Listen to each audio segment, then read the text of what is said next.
Good morning students, welcome to Narayana live classes. Today we are going to discuss about 8th class physics topic kinematics assignment number 45. So let us see the questions.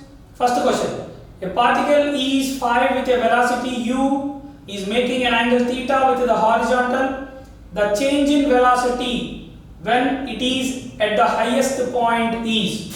So students, here we need to find the change in velocity and at the highest point.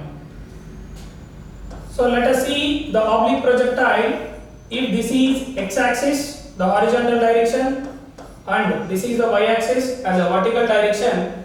So let us consider this is the point of projection. Let us take it as O. When I project an object with a velocity u making an angle theta with the horizontal, as we know that under the influence of gravitational force, the body will move in a parabolic path. So O is the initial point where I have projected the body, and A is the point where this projectile is having maximum height. So this is h max. So when it reaches the maximum height, as we know that its vertical component of velocity is 0 and it is having only horizontal velocity. So that's why its velocity is along the horizontal direction and its value is u cos theta at maximum height.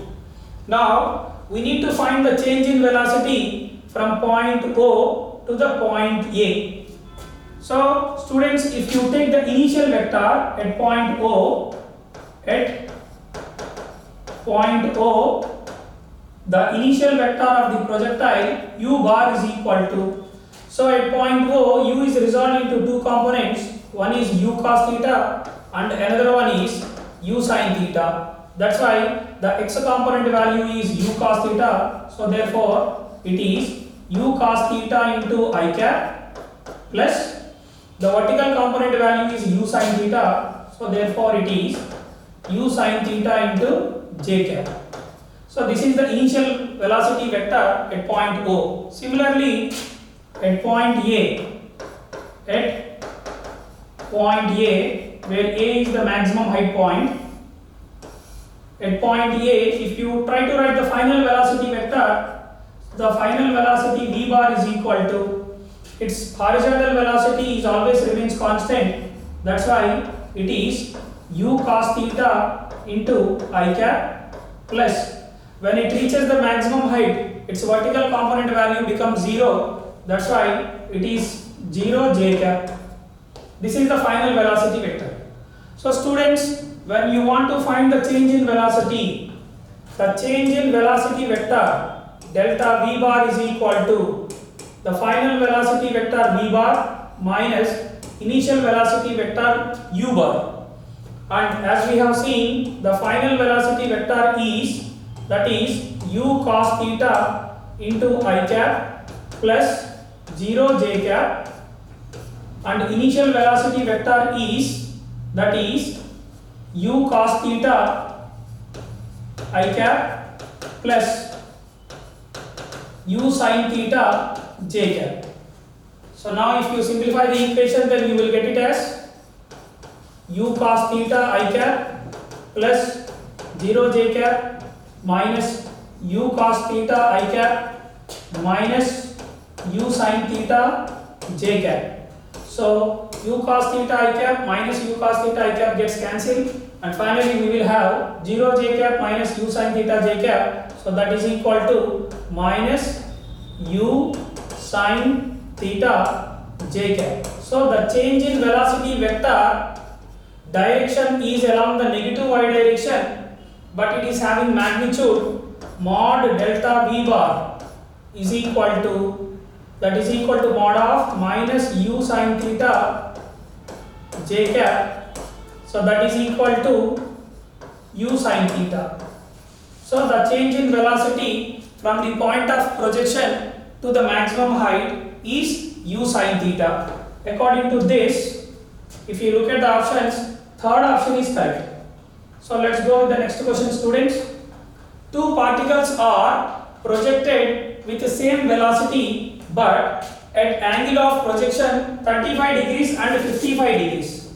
So two particles are projected with same velocity, but an angle of projection, one is a 35 and another one is a 55. Then their horizontal ranges are in the ratio of. Students, we know that if the range is for theta and 90 minus theta, so one is R1 and another one is R2, then for theta and 90 minus theta, we will have the same range because these two are complementary angles. Similarly, if you take 35 and 55, these two are complementary angles. That's why, so when you take 35, so this is 35 degrees and 90 minus 35, so that is 55 degrees. So that's why these two are complementary angles. So for complementary angles, range will be the same. So the ratio of their horizontal ranges will be 1:1. So third option is correct. So let's go with the next question. A particle of mass 100 gram is fired with a velocity of 20 meter per second, making an angle of 30 degrees with the horizontal. When it rises to the highest point of its path, then find the change in momentum. So when we want to find the change in momentum, if this is an oblique projectile, so this is an x-axis horizontal direction and this is the y-axis the vertical direction. From the origin, if we fire a body with a velocity u making an angle theta with the horizontal, then it will go in a parabolic path. So at point O, we are having two components of initial velocity. One is u cos theta along the x direction and another one is u sin theta along the y direction. But when it reaches to the maximum height, so let us take point A is the maximum height. So this is h max. When it goes to the maximum height, its vertical component velocity will become 0 and it will have only horizontal velocity, that is u cos theta. So if we want to find the change in momentum, so the change in momentum delta p bar is equal to the final momentum minus initial momentum. So if you substitute the final momentum and initial momentum, then we will have the formula, that is nothing but delta p bar is equal to, this is equal to initial momentum and the final momentum along the x direction will not change. The momentum will change only along the y direction, and along the y direction u sin theta will become 0 when it goes to the maximum height. So according to that, we will get it as, so minus of mu sin theta. The change in momentum is mod delta p bar is equal to mod minus mu sin theta. Now let's substitute the values, students. So this is equal to, m value is given as 100 gram. 100 gram is nothing but 0.1 kg. So 0.1 into velocity is 20 meter per second. So into 20, and theta value is given as 30 degrees. So let's take, this is sin 30 degrees.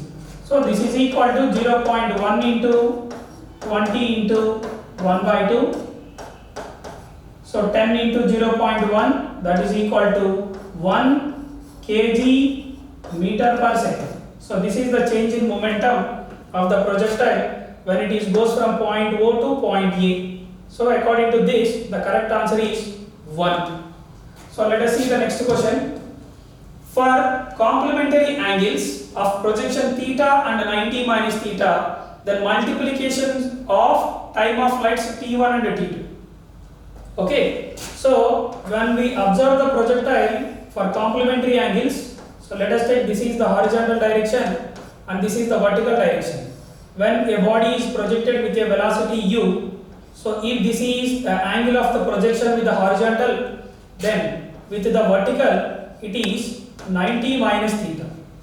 Then according to the multiplication of time of flights, if we take t1 into t2 is equal to the first time of flight 2u sin theta by g into second one is 2u sin of 90 minus theta by g. Students, as we know that sin 90 minus theta is nothing but cos theta. So this is equal to the product of two time of flights t1 t2 is equal to 2u sin theta by g into this is a 2u cos theta by g. And according to the range formula, we can substitute 2 sin theta cos theta as sin 2 theta. Okay, so then it will be 2 times the horizontal range by g. So that is equal to 2r by g. According to this, second option is correct. So the product of t1 t2 is equal to 2r by g. Thank you.